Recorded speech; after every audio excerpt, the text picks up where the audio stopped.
नमस्कार मित्रों, आपका स्वागत है हमारे सामाजिक मंथन यूट्यूब चैनल पर। और जैसा कि आप स्क्रीन पर देख ही रहे हो कि मैं आज कौन सा विषय लेके आया हूं, और आप मान के लेके चलिए कि आज आपको इस वीडियो के माध्यम से इतनी सीख मिलेगी, इतनी जानकारी मिलेगी जो आपको बहुत ही फ़ायदेमंद होगी। और आपको ये वीडियो देखना भी क्यों ज़रूरी है, ताकि आप खुद दो बातों में एक बातों पर निर्णय कर सके। इसलिए मैं ये ज़रूर चाहूँगा कि आप ये वीडियो ज़रूर देखें और दो तर्कों के बीच में जो प्रमाण के साथ साबित होता है उस तर्क को आप साबित कर दें। जैसा कि स्क्रीन पे आप देख ही रहे हो कि क्या लिखा है पहले नंबर पे कि पूर्ण ब्रह्मा कबीर साहब जी जो अखंड ब्रह्मांड के स्वामी हैं। मतलब ब्रह्मा विष्णु भगवान राम कृष्ण सब गए भैया नीचे, ठीक है, इसलिए आपको देखना जरूरी है। दूसरे नंबर पे क्या है, यह परब्रह्मा है जो सात संग ब्रह्मांड का मालिक है। अब वो मालिक कौन है, कैसा है, क्या, ये जानने के लिए आपको देखना चाहिए। तीसरे नंबर पे है जो हमारे कृष्ण भगवान जी ने विराट रूप धारण किया था गीता के 11वें अध्याय के 32वें श्लोक के माध्यम से। अब इन रामपाल भाइयों ने क्या किया है कि यह ब्रह्मा काल है जो 1 लाख मानव को रोज खाता है। इसका भी आपको जानना है कि ये सही है गलत है। ये रामपाल बाबा की बनाया हुआ ज्ञान है और उनका दिया हुआ ज्ञान है जो इनको भक्त लोग ये सब कर रहे हैं। वैसे मैं इनकी गलती नहीं मानता हूँ, अब जैसा सुनेंगे वैसे ही कर रहे हैं। और चौथा नंबर पे है यह शेरावाली माता जो काल की पत्नी और ब्रह्मा विष्णु तथा शिव की माता है। सुन लीजिए भाई साहब, हाँ, मतलब काल की पत्नी है और काल से भी छोटे ब्रह्मा विष्णु महेश आ गए हैं और काल इनसे ही बड़ा है, मतलब इनके पिता हैं। तो इसका भी उत्तर आप जानने के लिए ये वीडियो देखिए भाई। और देखिए बाद में रजोगुण ब्रह्मा जी, सद्गुण विष्णु जी और तमोगुण शिव जी, ये भी देखिए भाई साहब। अब ये पुराणों के आधार पे ये चीज़ें बनाया है, शास्त्रों के आधार पे नहीं बनाया ये लोगों ने, न वेदों के आधार पर। अब पुराणों में मैं पहले ही बता चुका हूँ कि क्या क्या मिला और क्या क्या है। अब मैं इनकी पोल खोलता हूँ, लास्ट में है 33 करोड़ देवी देवता। अब मैं इन सभी के प्रश्न आपको दूंगा और प्रूफ के साथ दूंगा, और मैं आपको पुराण से नहीं, शास्त्र से नहीं, महाभारत से, गीता से नहीं, जो मेन प्रमाण रहता है डायरेक्ट आपको वेद से देता हूँ, क्योंकि वेद से बड़ा इस पूरी दुनिया में कोई प्रमाण ही नहीं है। तो मैं आपको वेद से ही देता हूँ। तो पूरे प्रश्नों के उत्तर जानने के लिए बने रहिए हमारे साथ। तो मैं आपको पहला जो पूर्ण ब्रह्मा कबीर साहब जी जो अखंड ब्रह्मांड के स्वामी है, सिर्फ इसी का ही मैं आपको लास्ट में दूंगा। और लास्ट में क्यों दूंगा उसका कारण मैं आपको लास्ट में ही बताऊंगा। अब मैं शुरू करता हूँ दूसरे नंबर के रीज़न से कि यह परब्रह्मा है जो 7 संग ब्रह्मांड का मालिक है। ये रामपाल बाबा जी ने इनके भक्तों को बताया है। अब मैं इन भाइयों लोगों को जो इनसे जुड़े हैं रामपाल बाबा से, पहले तो उनको मैं चैलेंज देता हूँ कि वेदों से आप ये जो परब्रह्मा है जो 7 संग ब्राह्मण का मालिक है, इसका एक श्लोक एक वेद से एक ही प्रमाण मुझे दे दीजिए चारों वेदों से कि ऐसा कुछ वेदों में लिखा है। ये मैं आपको चैलेंज दे रहा हूँ। आप सबको चैलेंज देते ना, मैं आपको चैलेंज देता हूँ कि वेदों से, 4 वेदों से एक श्लोक दे दो। मैं आपको 2-4 नहीं मान रहा हूँ कि ऐसा कुछ लिखा है कि यहाँ परब्रह्मा है जो 7 संग ब्रह्मांड का मालिक है। अब मैं आपको क्या बताता हूँ वेदों में क्या लिखा है, वेदों में सृष्टि कैसी बनी है, कितने प्रकार की बनी है। तो चलिए मैं आपको वेदों से प्रमाण देता हूँ। तो आइए देखते हैं वेदों में क्या लिखा है। तो सबसे पहला प्रमाण मैं आपको ऋग्वेद से देना चाहूँगा। और ऋग्वेद के कौन सा श्लोक से हम जानेंगे, तो आइए देखते हैं। तो ऋग्वेद का मंडल 1 सूक्त 22 और मंत्र संख्या 17 देखिए, आपको भी स्क्रीन पे दिख रहा है। संस्कृत में श्लोक क्या लिखा है, इदम विष्णुर्वि चक्रमधे त्रेधा निदते पदम समुल्लहमस्य पांसुरे। ये संस्कृत का श्लोक है। अब इसका भावार्थ हिंदी में, और यहाँ देख लो आपको दिख रहा होगा विष्णु नाम, ठीक है, कबीर नाम नहीं है और कभी भी नाम नहीं है, ये आप ध्यान रखो कृपया। आगे आपको बहुत प्रमाण देता हूँ मैं भाई साहब। तो ये हिंदी में अनुवाद क्या है कि परमेश्वर ने इस संसार में 3 प्रकार का जगत रचा है, अर्थात एक पृथ्वी रूप, दूसरा अंतरिक्ष आकाश में रहने वाला प्रकृति परमाणु रूप और तीसरा प्रकाशमय सूर्य आदि लोक। 3 आधार रूप है। इनमें से आकाश में वायु के आधार से रहने वाला जो कारण रूप है वही पृथ्वी और सूर्य आदि लोकों का बढ़ाने वाला है, और इस जगत को ईश्वर के बिना कोई बनाने को समर्थ नहीं हो सकता, क्योंकि किसी का ऐसा सामर्थ्य नहीं है। ये आपको पहला प्रमाण दे रहा हूँ कि ईश्वर ने तो मात्र 3 लोग रचे हैं। फिर बताओ रामपाल बाबा ने 7 लोग इसमें कहाँ से घुसेड़ दिए भाई साहब। 21 लोग भी अभी बोलते हैं ये लोग।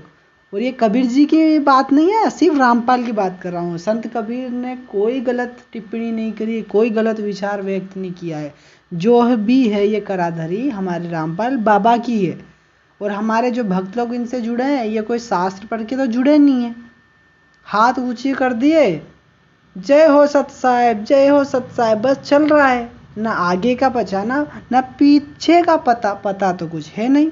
चलो अब दूसरा प्रमाण देखते हैं। अब पहले मैंने आपको ऋग्वेद से दिया था, अब मैं आपको यजुर्वेद से देता हूँ। यजुर्वेद के अध्याय 3 से मंत्र संख्या 5 से। इसमें क्या लिखा है?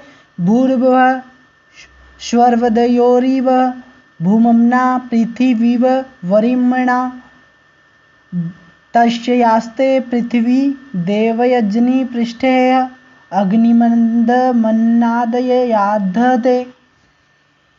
अब इसमें श्लोक में इसका उदाहरण में नीचे क्या है आप स्वयं भी देखें।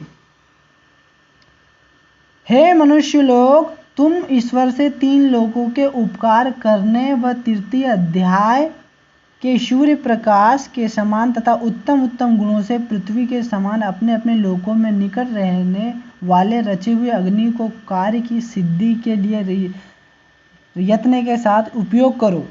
यहाँ भी स्पष्ट होगा कि ईश्वर ने 3 ही लोग बनाए हैं। और माफ़ करना, वीडियो बहुत थोड़ा सा लंबा जरूर होगा पर फायदेमंद होगा, ये यकीन जरूर रखिए आप।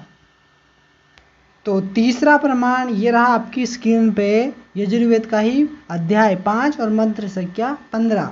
अब इस पे क्या लिख रहे हैं? ये तीसरा प्रमाण है भाई साहब, ध्यान से पढ़ो इसको। क्या लिख रहे हैं कि परमेश्वर ने जिस प्रथम प्रकाश वाले सूर्य आदि, दूसरा प्रकाश रहित पृथ्वी आदि और जो तीसरा परमाणु आदि अदृश्य जगत है, उस सबको कारण में रचकर अंतरिक्ष में स्थापना किया है। उनमें से औषधि आदि पृथ्वी में, प्रकाश आदि सूर्यलोक में, और परमाणु आदि आकाश और और इस सब जगत को प्राणों के सिर में स्थापित किया है। इस लिखे हुए शतपथ के प्रमाण से गए सबसे प्राणों का ग्रहण किया गया है।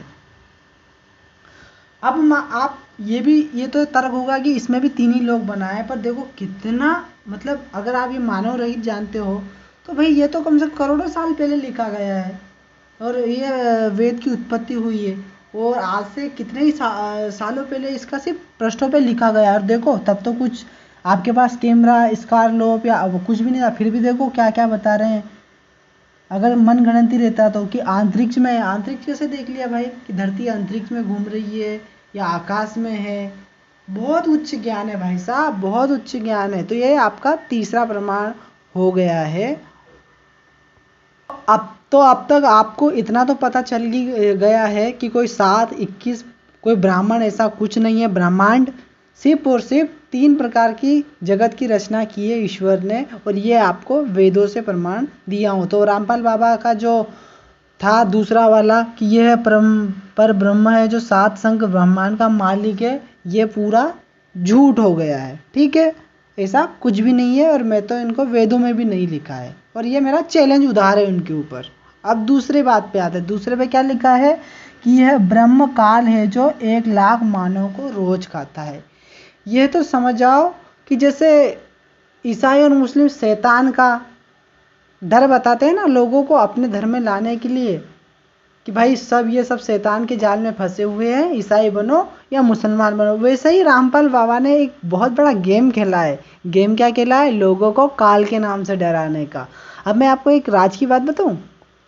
मैंने काल के ऊपर एक वीडियो बना के रखा है, एक बताया भी है, ये लिंक डिस्क्रिप्शन पे ऊपर शायद आए या डिस्क्रिप्शन में मैं डाल दूंगा, उस पर देख लेना, या तो फिर ऊपर आई बेल बटन पे भी ये आएगा। अब मैं आपको बताऊं, ये कहीं से कहीं तक भी काल नाम की चिड़िया जो है ना, या कोई शैतान है या 1 लाख लोगों को खाता है, ये सरासर झूठ है। रामपाल बाबा जी, भक्तों की कोई गलती नहीं है। अरे हम रहते तो हम भी शायद ऐसी बात सुनते, सास में पढ़ते, तो हम भी रामपाल बाबा पे ऐसे ही आंख मूंद के विश्वास करते, गलती उनकी नहीं है। आप काल की बात करते हो तो रामपाल बाबा जी, क्या सृष्टि में तो छोड़ो, पूरे भारत देश में आपको पता है कि डेली सिर्फ 1 लाख लोगों की ही मृत्यु होती है, एक भी ज़्यादा और एक भी कम नहीं। ऐसे तो करोड़ों की पूरी सृष्टि में 700 करोड़ लोगों की जनसंख्या है। ऐसे तो कितने ही लोग मरते होंगे, क्या होते होंगे, फिर कौन खाता है, कौन क्या करता है? ये आपका झूठ है भाई। काल कुल मिला के एक समय है, जो कि समय के साथ सबको जन्म आता है, समय सब कंप्लीट होता है तो हम मरते ही हैं। इसमें काल का कोई दोष नहीं है। और मैं आपको बताऊं, काल मतलब एक समय गणना है। इसका मैं आपको, जैसे कि कूर्म पुराण पेज 24 में ही प्रमाण है कि काल सिर्फ एक समय है। मनुस्मृति का पहले अध्याय का 24वां श्लोक भी देख लो, उसमें भी यही लिखा है कि काल अर्थात समय। मैं आपको देखो प्रमाण के साथ शास्त्रों का नाम भी बता रहा हूँ, जिससे कि आपको कुछ कंफ्यूजन या कुछ गलत ना लगे। और एक बात बताओ, ऋग्वेद के मंडल 1 सूक्त 25 के 20वें श्लोक में क्या लिखा है कि विनाश का नियमित कारण सिर्फ काल है। मतलब सबका विनाश होगा, उसका नियमित कारण तो सिर्फ काल है ना। काल को ऐसा भयानक भूत दैत्य जैसा कुछ नहीं है। पूरे वेदों के जितने 20-25 हजार श्लोक है, मेरा तो चैलेंज है, ये भी आपके ऊपर उधार है चैलेंज, रामपाल के सभी भक्तों को, स्वयं रामपाल जी को भी, और उनके जो कपटी चेले जो अलग प्रकार के झूठ हमारे समाज में फैला रहे हैं, उनको भी चैलेंज है, उधार है कि ऋग्वेद, यजुर्वेद, सामवेद, अथर्ववेद, चारों वेदों में से मुझे एक श्लोक लाके बता देना कि काल की इतने हाथ, इतने पैर, या ऐसा मुंह, या खतरनाक होता है, तो भी मैं आपको वीडियो बनाना बंद और सब कुछ बंद कर दूंगा। पर ये आपके ऊपर चैलेंज उधार है, क्योंकि मुझे पता है, हमने अध्ययन किया, हमने पढ़ा, ऐसा कुछ नहीं है। तो ये काल के ऊपर से भैया आपका मतभेद खत्म हो गया। और ये जो बदनामी करी है ना कृष्ण भगवान की, इतना पाप मिलेगा आप लोगों को, इतना पाप मिलेगा कि खुद आप जिंदगी में एक अंत में समय में जरूर पछताओगे और भुगतोगे। जो आपने ये कृष्ण भगवान का जो फोटो, और ये गलत है ना, ऐसा गीता जी में भी कृष्ण भगवान के साथ हुआ नहीं है। ये सब गलत धारणा है, पंडित पुजारों की मिलावटी बातें हैं कि इतने सारे ऐसे हुए थे। ये गलत बात है, क्योंकि जो वेदों में नहीं है वो फिर किसी शास्त्रों में मान्य नहीं है। अब आते हैं तीसरी बात पे। ये क्या लिख रहे हैं, मैं चौथी बात पे, रामपाल बाबा जी की चौथा विषय क्या है कि यह शेरा वाली माता है, जो काल की पत्नी और ब्रह्मा, विष्णु तथा शिव की माता है। बहुत बड़ा विषय है ये। अब मैं आपको सिद्ध करता हूं कि यह शेरा वाली माता है क्या। अब जो माता दुर्गा, अंबिका या शेरा वाली जो भी हम बोलते हैं, उसके बारे में जो मैं आपको प्रमाण दे रहा हूँ, ये तो रामपाल बाबा को भी बहुत बड़ा दुख होगा कि भाई क्यों मैंने ये पढ़ा नहीं, और क्यों मैंने ये झूठ बोल दिया, और क्यों मेरे भक्तों को ये बताया। आज तो रामपाल बाबा जरूर शर्मिंदा होंगे अगर वो जेल से बाहर रिहा होते और ये बात सुनते तो भैया शिव पुराण के पृष्ठ 100 पे आपकी स्क्रीन पे भी दिख रहा है, देखो क्या लिखा है। शिव पुराण पृष्ठ 100 पे कि उस समय एकाकी रहकर स्वेच्छानुसार विहार करने वाले उन सदाशिव अपने विग्रह से स्वयं ही एक स्वरूप भूता शक्ति सृष्टि की, जो उनके अपने श्री अंग से कभी अलग होने वाली नहीं थी। उस पराशक्ति को प्रधान प्रकृति गुणवती माया बुद्धि की जननी तथा विकार रहित बताया गया है। वह शक्ति अंबिका कही गई है। उसी को प्रकृति सर्वेश्वरी त्रिदेव जननी नित्या और मूल कारण भी कहते हैं। सदाशिव द्वारा प्रकट की गई उस शक्ति के 8 भुजाएं हैं। उस शुंभ लक्षणा देवी के मुख की शोभा विचित्र है। वह अकेली ही अपने मुख मंडल में सदा एक सहस्त्र चंद्रमाओं की कांति धारण करती है। नाना प्रकार के आभूषण उनके श्री अंगों की शोभा बढ़ाते हैं। वह देवी नाना प्रकार की गति योग से संपन्न है और अनेक प्रकार के अस्त्र शस्त्र धारण करती है। उसके खुले हुए नेत्र खिले हुए कमल के समान जान पड़ते हैं। वह अचिन्त्य तेज से जगमगाती है। वह सबकी योनि है और सदा उद्यमशील रहती है। एकांकिनी होने पर भी वह माया संयोगवश अनेक हो जाती है। वे जो सदाशिव हैं उन्हें परम पुरुष ईश्वर शिव शंभु और महेश्वर कहते हैं। वे अपने मस्तक पर आकाश गंगा को धारण करते हैं। उनके भाल देश में चंद्रमा शोभा पाते हैं। उनके पांव मुख और प्रत्येक मुख 3 नेत्र हैं। उनका सदा प्रसन्न रहता है, चित्त सदा प्रसन्न रहता है। वह 10 भुजाओं युक्त और त्रिशूलधारी हैं। अब रामपाल बाबा जी, आपने ये क्यों नहीं पढ़ा? क्यों भूल गए आप? शिव पुराण के प्रश्न 100 पे क्या बता रहे हैं कि भगवान शंकर ने ही श्री माँ अंबिका दुर्गा माता को उत्पन्न किया है। तो फिर आप ये कैसे बोल सकते हो कि फिर शिव भगवान उनके पुत्र है? आप कितने बड़े झूठे हो महाराज जी। ये शास्त्र बोल रहे हैं, मैं अदना सा या छोटा बालक नहीं बोल रहा हूँ। और भक्त लोग आप भी बुरा मत मानो, या मैं नहीं बोल रहा हूँ, शास्त्र बोल रहे हैं। और यहाँ पर आप क्या बोल रहे हो कि वह शेरा वाली माता जो काल की पत्नी और ब्रह्मा की विष्णु तथा शिव की माता है। कितना बड़ा पाप है यार। और जबकि शिव पुराण में बता रहा है कि शिव भगवान ने माता जी की उत्पत्ति की है, और यहाँ आप उनको अपना बेटा बता रहे हो। अपनी बातें सिद्ध करने के लिए कुछ भी अनर्गल बातें कर रहे हो। ये पाप है। भोगोगे, अंत समय में भोगोगे, अभी नहीं भोगोगे।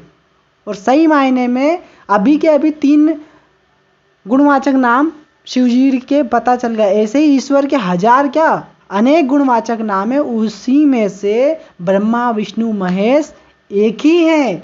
और ये ईश्वर का गुणवाचक नाम है, क्योंकि सृष्टि उत्पन्न करने के कारण ब्रह्मा, रचने का कारण, सबको पालने के कारण विष्णु पालनहार कहलाते हैं। सबको सदाशिव रखने वाले कारण शिव, सबको रुद्र कहलाते तो रुद्रकारी, और देवों को देव कहलाते तो महादेव कहलाते हैं। और काल को भी काल कहलाते तो महाकाल भी शिव ही कहलाते हैं मेरे भाई। वो ईश्वर का ही नाम है। पर आप देखो माता जी के बारे में क्या झूठ बोला। तो आप लोगों को पता चल रहा है ना भाई साहब, वीडियो देख रहे हो तो आप समझो बातों को। अब ये रजगुणी ब्रह्मा जी, सतगुणी विष्णु जी, तमोगुणी शिव जी, ये देखो ये नीचे ला दिए, जबकि ये एक ही ईश्वर का नाम है। और इसका भी मैं आपको प्रमाण देता हूँ। रुकिए, मैं चाहूँ तो प्रमाण सभी के दे सकता हूँ, पर वीडियो बहुत लंबा हो जाएगा। तो मैं आपको प्रमाण और यहाँ आप पढ़ के देख सकते हो। और अलग कुछ रहेगा ऐसा तो मैं अलग वीडियो बना के आपको बताऊंगा कि ईश्वर के गुणवाचक नाम है। पहला तो कूर्म पुराण पढ़िए। कूर्म पुराण के पेज 22 और 23 ईश्वर के गुणवाचक के नाम का बताया गया है। और ऋग्वेद का मंडल 1 सूक्त 164 और मंत्र संख्या 46 में भी ईश्वर के बारे में यही कहा गया है कि ईश्वर के गुणवाचक नाम अनेक है। वैसे ईश्वर का ब्रह्मा विष्णु महेश शिव महाकाल देव को देव रुद्र आदि अनेक नाम मिल जाएंगे। इंद्र भी, अग्नि भी, माता भी उनका नाम, पिता भी उनका नाम है, राजा में उनका नाम है, मित्र भी कहते हैं ईश्वर को। तो अनेक है। अब मैं आपको जो पहले बताया था ना कि कबीर जी का जो पहला वाला मैं आपको बता के रखा था, इसका मैं उधर लास्ट में क्यों दूंगा, तो वो इसलिए रख के रखा है, वो आप अभी इंतजार कीजिए। अब ये जो 33 करोड़ देवी देवता वाली बात है, अब मैंने एक इसके बारे में वीडियो बना के रखा है 33 करोड़ देवी देवता के बारे में। वो ऊपर देखिए आई बेल बटन में आपको दिख जाएगा, या लिंक डिस्क्रिप्शन में मैं दे दूंगा। तो 33 देवता नहीं है भैया। जैसे जिस प्रकार कनक का 2 अर्थ होता है, एक तो सोना, और कनक एक धतूरे का नाम भी होता है। तो अगर हम मंदिर में जाएंगे या फिर सोने की दुकान पे कनक बोलेंगे तो जाहिर सी बात है वहाँ सोना ही समझेंगे, वहाँ उसको धतूरा तो नहीं समझेंगे ना कि धतूरा दो। वैसे ही अगर कहीं बागवानी में जाओगे तो कनक बोलेंगे तो धतूरे ही देगा, वो सोना नहीं देगा। पर कुछ लोगों ने जहाँ 33 कोटि लिखा था उसको सिर्फ 33 प्रकार, कोटि का मतलब प्रकार भी होता है, वैसे ही करोड़ भी होता है। पर यहाँ कोटि का अर्थ कुछ मूर्खों ने प्रकार नहीं निकाले और करोड़ निकाल दिए। तो सिर्फ 33 प्रकार के देवी देवता है हमारे। और वो 33 प्रकार के अच्छे से मैंने वीडियो बना के रखा है, जैसे 33 प्रकार के 8 पशु, 11 रुद्र, 12 आदित्य, 1 यज्ञ और भी 1 ईश्वर प्रजापति, वो ऐसे 33 प्रकार के, वो आप वीडियो देख सकते हो डिस्क्रिप्शन में। अब सबसे बड़ी बात आते हैं, भाई साहब ईश्वर आखिर है कौन। अब पहले कबीर जी को ईश्वर बोलते हैं। अब मैं पहले कबीर जी के विचार ईश्वर के ऊपर बताता हूँ, फिर वेदों से प्रमाण देता हूँ, आदि शास्त्रों से कि ईश्वर है कौन। तो देखिए, अब कबीर के विचार में कबीर अमृतवाणी से बता रहा हूँ कि कबीर के विचार अगर ईश्वर के ऊपर क्या है। देखो कबीर की अमृतवाणी है, उसमें 90 नंबर के दोहे पे क्या लिख रहे हैं कबीर जी, मतलब बोल रहे हैं, लिखा उनके चेलों ने, बोल रहे हैं कि लूट सको तो लूट लो, राम नाम की लूट, पीछे सब पछताओगे, प्राण जाएंगे जब छूट। अब भी बताओ, अगर कबीर जी स्वयं ईश्वर होते तो राम नाम लेने का क्यों बोल रहे हैं। अभी ये बोलते हैं राम वो अलग है, तो भी अलग है, तो भी तो वो अलग ईश्वर ही हुए ना भाई साहब। यहाँ तो कबीर जी ऐसा थोड़ी कर कि लूट सको तो लूट लो या ले सको तो ले लो, कबीर का नाम है मेरा नाम। यहाँ तो वो सीधे बोल रहे हैं ना, लूट सको तो लूट लो, राम नाम की लूट, पीछे सब पछताओगे जब प्राण जाएंगे छूट। तो यहाँ तो राम जी को पूजने का बता रहे हैं, फिर आप कबीर कबीर क्यों चिल्लाते हो। और अब देखो सबसे बड़ी बात, कबीर जी कितने महान संत थे। कबीर अमृतवाणी के 271 पेज पे क्या लिख रहे हैं और क्या बोल रहे हैं अपने आप को ईश्वर की भक्ति में मग्न होके कि कबीर कुत्ता राम का मुतिया मेरा नाव, गले राम की जेवड़ी, जित खींचे तित जाओ। देखो संत कबीर की महानता, वो तो कबीर ही संत थे कि क्या महान संत थे। वो तो भक्ति में अपने आप को कुत्ता बोल रहे हैं कि कबीर कुत्ता राम का, और मुतिया मेरा नाव, और गले मेरे राम की जेवड़ी, मेरे राम जहाँ खींचेंगे वहाँ जाऊँगा, मतलब मेरे ईश्वर जहाँ भी ले जाएंगे जो बोलेंगे वैसे करूँगा। तो कबीर संत कबीर ने यहाँ तो ईश्वर दूसरे को ही मान लिया ना। क्या उन्होंने ऐसा बोला क्या कि कबीर कुत्ता खुद का, मेरा नाम कबीर, और गले राम की जेवड़ी, और जित खींचो मैं जहाँ जाऊँ वैसे मेरी मर्जी यहाँ भी जाऊँ, ऐसा नहीं बोला ना। पर संत कबीर तो ईश्वर को ईश्वर ही मान रहे, भगवान को भगवान मान रहे। ये गलती सिर्फ रामपाल बाबा की है, और न उनके भक्तों की भी कोई गलती नहीं भाई साहब। रात दिन अगर कोई भी इंसान एक चीज़ को देखेगा सुनेगा तो वो वैसे ही करेगा। अभी IAS वाले आतंकी कैसे आते हैं, रात दिन एक ही चीज़ देख रहे हैं, एक ही हत्या करना है तो वही चीज़ कर रहे हैं। वैसे ये भाई लाभ कर रहे हैं कि बस रामपाल की बात मानना है, बाकी सब झूठ भाई, बाकी सब झूठ। पर प्रमाण क्या करें, इनको गलत प्रमाण करते हैं, और मुझे यकीन है एक दिन ये जरूर समझेंगे। और भी भैया कबीर जी 335 पृष्ठ पे क्या बोल रहे हैं कबीर अमृतवाणी में कि कबीर बन बन में फिरे करनी अपने राम, राम सरी का जन्म न मिले, दिन सवेरे काम। अरे वाह रे मेरे संत कबीर जी, कितने महान उच्चार था आपके। और इसी प्रकार 389 पृष्ठ पे क्या बोल रहे हैं कि राम नाम लेने से दुख दूर कर लो, सिर्फ राम की भक्ति बता रहे हैं। और 403 पेज पे क्या बोल रहे हैं कि कबीर हरि सबको भजे, हरि को भजे ना कोई, जब तक शरीर की आस रहेगी, जब तक दास न होई। वाह, कितने उच्च विचार थे कि कबीर हरि सबको भजे, हरि को भजे न कोई। सही में कोई नहीं भजे। अभी संत कबीर के ही वचनों में मानने वाले कबीर रामपाल जी हरि को नहीं भज रहे, उनके भगत लोग हरि को नहीं भज रहे। कितने श्रेष्ठ थे हमारे संत कबीर जी। अभी इसी प्रकार कबीर अमृतवाणी के दोहा नंबर 231 पे क्या बोल रहे हैं मुक्ति के लिए कि राम बुलावा भेजिया दिया कबीरा रोय, जो सुख साधु संग में वैकुंठ ना होय। होय होय। अब देखो यहाँ सतलोक नहीं बोल रहे हैं, यहाँ स्वर्ग नहीं बोल रहे हैं, ये रामपाल बाबा सबको सतलोक का लोभ देते ना। यहाँ कबीर जी वैकुंठ की बात कर रहे हैं। यहाँ कबीर जी क्या बोल रहे हैं, यहाँ सतलोक नहीं बोला, मतलब रामपाल बाबा झूठ बोल रहे हैं संत कबीर जी के नाम से। इसी प्रकार 328 पृष्ठ पे क्या बोल रहे हैं, मेरी सगी दोहू जरन, एक विष्णु एक राम, वो है दाता मुक्ति का, वो सुमरिए नाम। देखो यहाँ तो श्री विष्णु जी को मुक्ति का दाता बता रहे हैं, और कबीर जी के और कितने में गुणगान करूं, और रामपाल बाबा ने पूरा धूमिल किया है उनके ज्ञान को। चलो अब ईश्वर कौन है, अब मैं वो आपको बताता हूं, और जो इनका पहला सा क्वेश्चन ही है ना उसका जवाब अब देता हूं। जैसे पूर्ण ब्रह्मा कबीर साहिब जी जो अखंड ब्रह्मांड के स्वामी है क्या, इतने प्रमाण से मैंने बता दिया है। अब कौन है ईश्वर, वो भ्रम दूर कर लो। अब आई है मेन घड़ी। ये बहुत बड़ा विषय है, इसको गौर से देखो भाइयों। देखो पहला मैं प्रमाण देना चाहूँगा यजुर्वेद के अध्याय 40 का 15 श्लोक। देखो आपकी स्क्रीन पे भी है। यहाँ क्या बोल रहे हैं, वेद ईश्वर का ज्ञान है। ईश्वर स्वयं क्या बोल रहे हैं कि हे कर्म करने वाले जीव, तू शरीर छूटते समय ओम इस नाम वाच्य ईश्वर को स्मरण कर। अपने सामर्थ्य के लिए परमात्मा और अपने स्वरूप का स्मरण कर। अपने किए का स्मरण कर। इस संसार का धनंजय आत्मा रूप वायु कारण रूप वायु को कारण रूप वायु अविनाशी कारण को धारण करता है। इनके अंतर यह शरीर नष्ट होने वाला सुखादि का आश्रय, शरीर अंत में भस्म होने वाला होता है, ऐसा जानो। यहाँ देखो ओम का स्मरण करने का बोल रहे हैं वेदों में। मतलब यहाँ किसी कबीर का नहीं बोल रहे हैं। आप स्वयं देखो कि तुम मरते समय ओम का स्मरण कर। मतलब ईश्वर का नाम ओम है। अभी आगे का श्लोक देखो। आगे का जो प्रमाण है वो तो आपको एकदम सटीक प्रमाण है, जिससे आपको पूर्ण विश्वास होगा कि वो ईश्वर है कौन। यजुर्वेद का 40वें अध्याय के 17वां श्लोक देखो क्या बोल रहे हैं। स्क्रीन पर भी दिख रहा है आपके।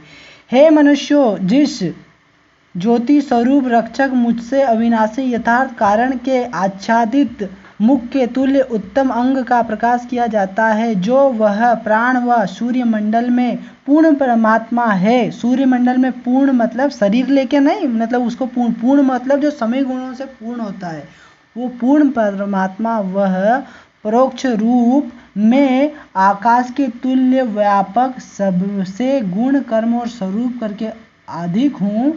ओम सबका रक्षक जो मैं उसका ओम ऐसा नाम जानो। यहाँ स्पष्ट बोल रहे हैं ईश्वर कि ओम यानी मैं, और ओम ही ईश्वर का मूल नाम है, ऐसा जानो। अभी और मैं आपको देता हूँ कि ईश्वर का मुख्य नाम ओम ही है, और आप सिर्फ पुस्तक में कापी में मंदिर के सामने लिख के भूल रहे हो। बाकी उसकी क्या वैल्यू है, वो क्या है, आज तक आप समझ नहीं रहे। आज वेदों से शास्त्रों से प्रमाण देखो। आगे का श्लोक देखो। आपने सरदार जी लोगों का भी जो सुना होगा, एक ओकार सतनाम कर्ता पूरक। मतलब वो एक ओकार ओम का ही बता रहे हैं। एक ओकार सतनाम जो सच्चा नाम कर्ता पूरक, निर्वैर जो किसी से बैर, और निराकार जो निराकार बिना शरीर वाले संपूर्ण ब्रह्मांड में सबके हृदय में रहता है, उसकी ही पूजा करो, उसकी भक्ति करो। ये मैं ऐसे आप हमेशा सुनते आ रहे हो। गुरु जी सिख पंथ में तो ये सीखी है, और ये मंत्र तो उल्लेख आप अब तक क्यों नहीं समझ पाए। अब आगे का श्लोक देखो।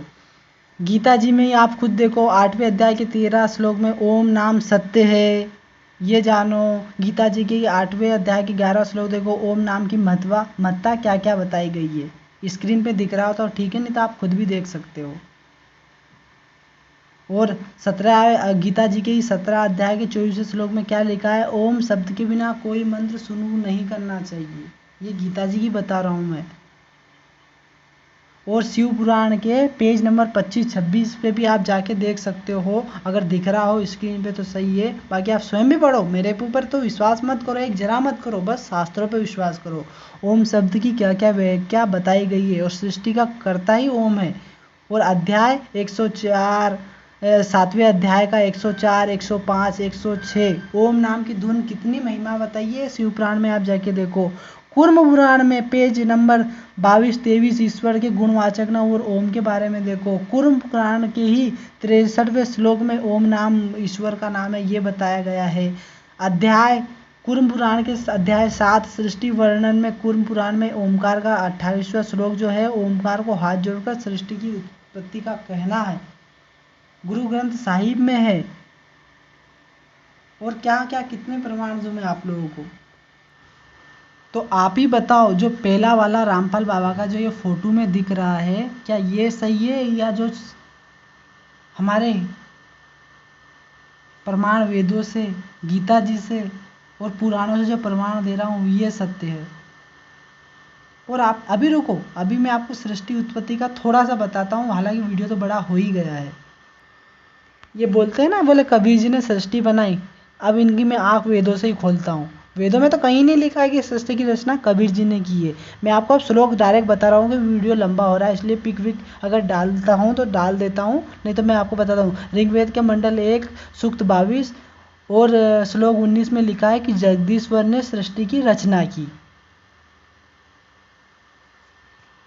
ऐसे बहुत से मैं आपको और भी बता सकता हूँ, और पुराणों से क्या सबसे बता सकता हूँ, पर वीडियो बहुत लंबा हो गया, इस विषय में आगे वीडियो बताऊँगा। तो आपको आज का आप खुद स्वयं देखो कि कौन सत्य है और कौन गलत है, कौन झूठ बोल रहा है। और मेरे अगर रामपाल के भाई लोग भी ये वीडियो देख रहे हैं तो कृपया आप देखो, आपको जो अच्छा लगे वो करो, पर एक बार शास्त्र आप स्वयं पढ़ के देखो और सत्य क्या है स्वयं जानो। क्या है, ये दुनिया बहुत छोटी है, एक दिन हमारी आप या मैं हम उस स्थिति में जाएंगे जहाँ सिर्फ और सिर्फ पछताने के सिवा और कुछ नहीं आएगा हमारे हिस्से में। तो कृपया शांति से शास्त्रों का अध्ययन करें और स्वयं चुनाव करें कि क्या सत्य है और क्या गलत है। आप लोगों को आज का वीडियो कैसा लगा, जो भी है, गलत है तो गलत बोलो, अच्छा है तो अच्छा बोलो, और इसको सही लगा है तो लाइक करो, नहीं अच्छा लगा तो डिसलाइक करो। और मेरे चैनल को, जो ये सामाजिक मंथन चैनल है, इसको भी सब्सक्राइब करो। और जो सनातन धर्म की मैं बातें बनाता हूँ, सनातन समाचार, ये 2 चैनल में आपको फ़ोटो डाल रहा हूँ, इन दोनों चैनल को सब्सक्राइब कृपया अवश्य करें, क्योंकि अच्छी बातें आपको इनके द्वारा जानने को मिलेगी। तो अब मैं आपसे विदा चाहता हूँ। जय श्री राम।